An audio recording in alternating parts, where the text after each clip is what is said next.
Siona God, hello all. Osha Sahi, good evening and Wado. Thank you for watching. So this is day 5 of reading Black Rednecks and White Liberals by Thomas Sowell. Okay. Henry Kaiser recruited Southern blacks and brought them to the San Francisco. Oh, this is part A, by the way. I will do 2 of them. Henry Kaiser recruited Southern blacks and brought them to the San Francisco Bay Area by the trainloads. The black population of San Francisco, which had been less than 5,000 in 1940, rose to more than 40,000 by the time of the 1950 census. And the black populations of Oakland and Berkeley also rose several fold during the same decade. In the San Francisco Bay Area, as in the northern cities half a century earlier, there was a long settled black population which lived free of the Jim Crow laws and practices of the South, and which had been able to get civil service jobs as far back as the 1920s. But although the newcomers were skilled workers more often than the local black residents, culturally, the newcomers lagged far behind. Native-born blacks in the Bay Area described the newcomers as quote-unquote foreign in the way they talked and in their behavior. For example, in quotes, eating hamburgers openly on the bus, and bologna, and loud talking and fighting on the buses. That never happened in the old days, end quote. Some of the new blacks from the South were described as behaving, in quotes, a little more of a chip on their shoulder than the people out here did, end quote. Many local blacks thought that white racism increased after World War II, when both Southern blacks and Southern whites began arriving in large numbers.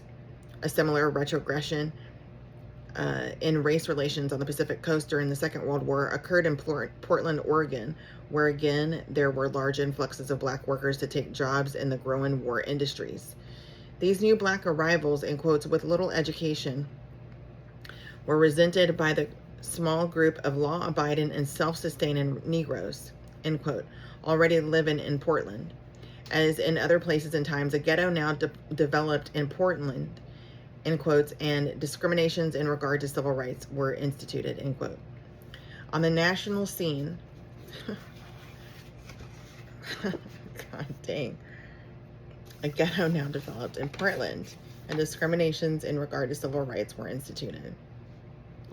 Oh my goodness, this is insane. On the national scene, the much later receding of racism and the socioeconomic advancement of blacks in the second half of the 20th century cannot be attributed simply to the passage of time. For the passage of time had produced major retrogressions in race relations before. Nor can these advances be attributed to the civil rights laws that began in the 1960s for the advancement of blacks, antedated any serious antedated. That's all I can think of. Any serious civil rights legislation by years, and was in fact more dramatic in the years preceding such legislation. Between 1940 and 1960, the percent of black families with incomes below the official poverty line fell from 87% to 47%. In various skilled trades, the income of blacks relative to whites more than doubled between 1936 and 1959. The principal factor that raised black incomes during that period, both absolutely and relative to white income, was migration from low-income areas to higher-income areas. However much these migrations set back those blacks who are already living in northern cities, this movement from the South put millions of blacks into places where their children would be better educated, while their parents had better job opportunities. With the passing years and generations, more and more of these migrant families ceased to be black rednecks, acculturating themselves in new surroundings. As minority groups tend to do in the countries around the world, once again, racial barriers began to erode after World War II and before the civil rights legislation of the 1960s. Perhaps the most dramatic example was the crumbling of racial barriers in professional sports, exemplified by Jackie Robinson's becoming the first black Major League Baseball player in 1947. 17 years before the Civil Rights Act of 1964. A poll that year showed his popularity to be second only to longtime entertainment idol Bing Crosby. The process of ending racial segregation in American military services was also begun during the Truman administration. Years before segregation was declared unlawful in civilian life, In 1948, President Harry Truman ran for re-election on a platform that included civil rights for blacks, which some thought would doom his candidacy. But the fact that he won suggests that white public opinion had already begun to change. The Civil Rights Act of 1964 and the Voting Rights Act of 1965 dealt major blows to racial restrictions, especially in the South, and had dramatic effects on the number of black elected officials. Economically, however, the upward trend in black income and occupations that had begun decades earlier simply continued, but at no accelerated rate. The rise of blacks into professional and other high-level occupations was in fact greater in the years preceding the Civil Rights Act of 1964, and you hear people say that the Civil Rights Act ruined everything for like basically America, right? And it's because things were better beforehand, and it wasn't because of segregation and such, right? Good grief. Ugh. Oh my goodness. Okay, hang on. I gotta find my spot. I didn't mark it. Okay, Civil Rights Act of 1964 then in the years afterward, and was greater in the 1940s than in the 1950s. Behind such developments was the fact that blacks were closing the gap between themselves and whites in years of schooling during this era. In short, major social transformations within the black community were having an impact in their economic condition. It would hardly be surprising if it also had an impact on how whites viewed blacks, as had happened in the 19th century. The civil rights legislation of the 1960s may well have been an effect of the rise of blacks, rather than the sole or predominant cause of that rise, as it has been represented as being by those leaders, black and white, with incentives to magnify their own role in racial progress. The difference between cultural explanations of change in race relations and explanation. Okay, they repeat. Okay, the difference between cultural explanations of changing race relations and explanations based on political acts or swings of the pendulum in white public opinion is not just a matter of intellectual preference. There are wholly different implications, not only about the past, but especially about the future. The question is whether the advancement of blacks is helped or hindered by promoting a black quote-unquote identity, built around a redneck culture whose track record has been largely negative for both blacks and whites. Right? White liberals, come on. White liberals in many roles as intellectuals, politicians, celebrities, judges, teachers have aided and abetted the perpetration of a counterproductive and self-destructive lifestyle among black rednecks. Absolutely. The welfare state has made it economically possible to avoid many of the painful consequences of this lifestyle that forced previous generations of blacks and whites to move away from the redneck culture and its values.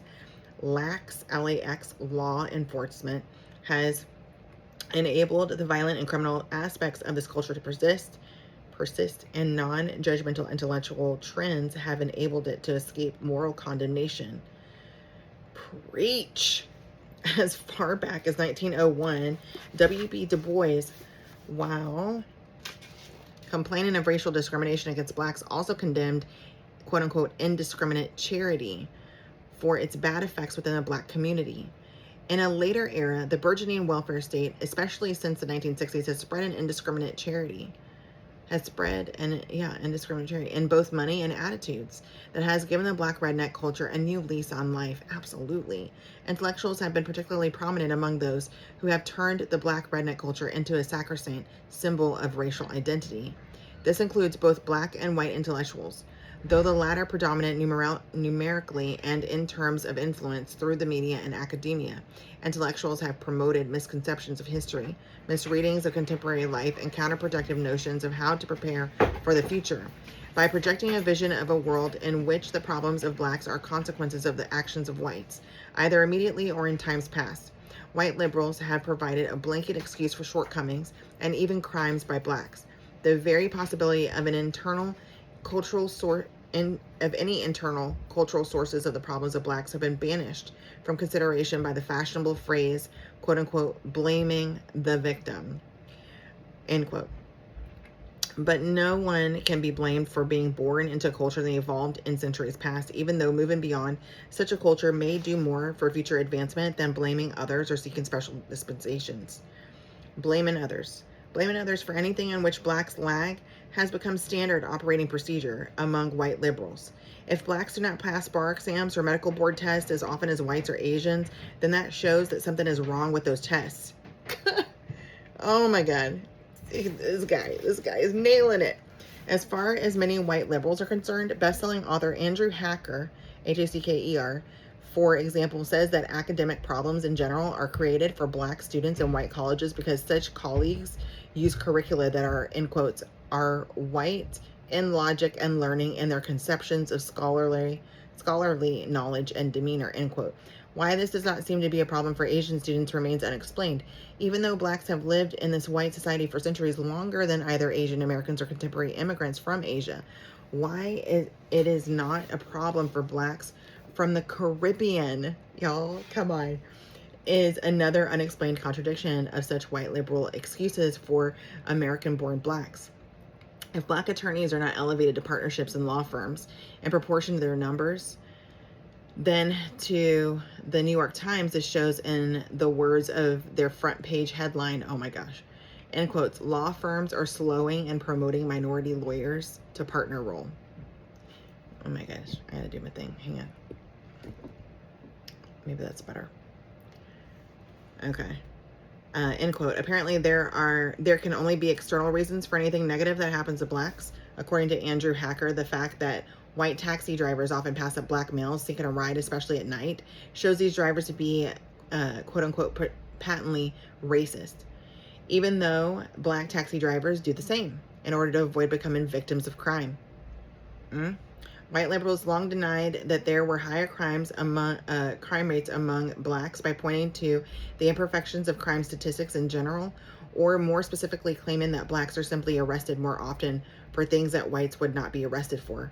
But if the imperfections of crime statistics were the real problem, then discussions could be limited to murder statistics, since dead bodies are not ignored, whether they are black or white, and neither are murderers, whatever their race.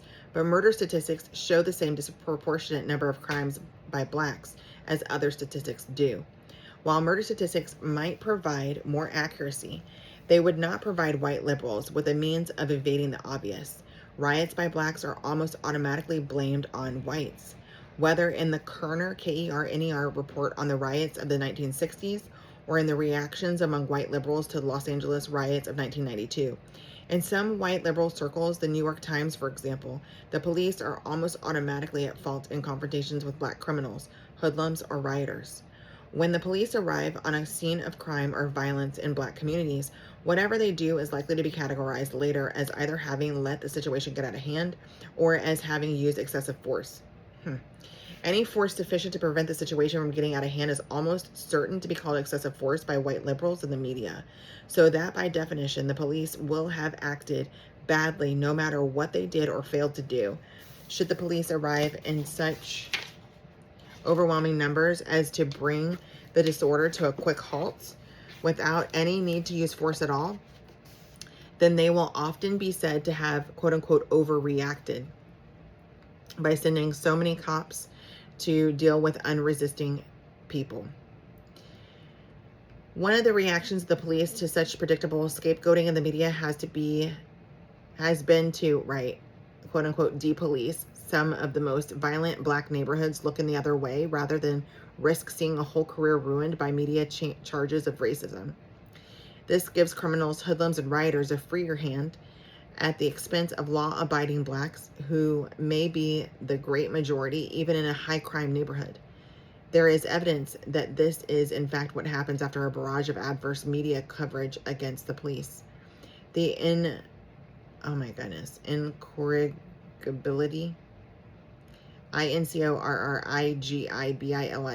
of white society and the corresponding futility of black efforts to improve their situation by improving their own education and other qualifications is a leitmotif, Leitmotif, of much white liberal writing. After the U.S. Supreme Court struck down some racially gerrymandered congressional districts, forcing some black members of Congress to run in districts where most voters were white, New York Times columnist Anthony Lewis said, in quotes, "The reality in the South is that the black men and women, however well qualified, have little chance of winning in white districts," end quote. But these Southern black candidates were in fact reelected. Make that make sense. Anyway, The fact that black rednecks exhibit the same hostility and violence toward other minorities long associated with bigoted white rednecks in the South presents white liberals with another challenge to find a way to evade the obvious black anti-Semitism. For example, it is not recognized by Andrew Hacker, who claims that, in quotes, no one really knows if blacks and whites differ markedly in their feeling about Jews, end quote. Despite survey after survey showing greater hostility to Jews among blacks. Black hostility to other minorities, such as the Koreans, has likewise often been ignored by such liberal publications as the New York Times, or even defined out of existence by a variety of white liberal writers on grounds that racism requires power, which blacks do not have. Following that logic, Nazis were not anti-Semites until they gained control of the German government and the KKK, which is the Ku Klux Klan. Today would not be called racist anymore because it has lost the power it once had. But the arbitrary proviso, P-R-O-V-I-S-O, of quote-unquote power was never part of the definition of racism until racism among blacks became widespread enough to require a convenient evasion. The thuggish gutter words and brutal hoodlum lifestyle of quote-unquote gangster rap musicians are not merely condoned but glorified by many white intellectuals and quote-unquote understood by others lacking the courage to take responsibility for siding with savagery. The National Council of Teachers urged the use of hip-hop in urban classrooms. That's crazy. The cultural editor of the San Francisco Chronicle characterized rapper Tupac Shakur as quote-unquote a lightning rod of insurrection in the name of social justice, end quote. USA Today said, in quotes, gangster rap is rooted in part in underfunded school systems which fail to equip students with the skills to speak out effectively and intersect with larger communities, end quote. An article in the New Republic said that rap music, end quotes, has become the nearest thing to a political voice of the poor, end quote. Mikhail, M-I-K-A-L, Gilmore of Rolling Stone wrote of, end quotes, all the terrible forces responsible for such a waste unjustifiable end to the life of rapper Tupac Shakur. Okay, unjustifiable end is, and that's where the quote ends.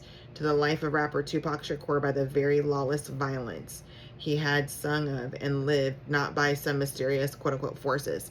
Now, I saw a thing on Tupac, and I really thought, and I'm not really sure because it could have been biased, but I literally thought that he went to, he never lived any of that stuff. You know what I'm saying? He was classically trained at that place. Gosh dang. Up in New York, where they go and they can also live there or whatever, but it's like astronomically expensive. I feel like it starts with a C, but anyway. It'll come to me. The blaming of gangster rap barbarism on social conditions takes many forms, such as that of a Boston Globe columnist who depicted it as deriving from the, end quotes, the international, from, end quotes, the international, institutional indifference that thrives wherever poor people assemble in America. Struggling schools, dangerous streets, long gone factories, hospital emergency rooms or EMTs, substituting for family doctors, futures measured by sunsets and sunrises, and the dull feeling that nearly everything is against you, end quote. A New York Times essay dismissing critics of gangster rap referred to, end quotes, the poverty and hopelessness that foster vicious behavior, end quote. The general orientation of white liberals has been one of, end quotes, what can we do for them, end quote. What blacks can do for themselves has not only been of lesser interest, but much of what blacks have in fact already done for themselves has been overshadowed by liberal attempts to get them special dispensations. Whether affirmative action, reparations for slavery, or other race-based benefits, even when the net effect of these dispensations has been much less than the effects of blacks' own self-advancement. For example, although the greatest reduction in poverty among blacks occurred before the Civil Rights Revolution in the 1960s, the liberal vision in which black lags are explained by white oppression requires black advances to be explained by the fight against such oppression, symbolized by the civil rights legislation of the 1960s. This scenario has been repeated so often through so many channels that it has become a quote-unquote well-known fact by sheer repetition. Don't go hang, you can get you in a good chance. Until we meet again. Love you, mean it.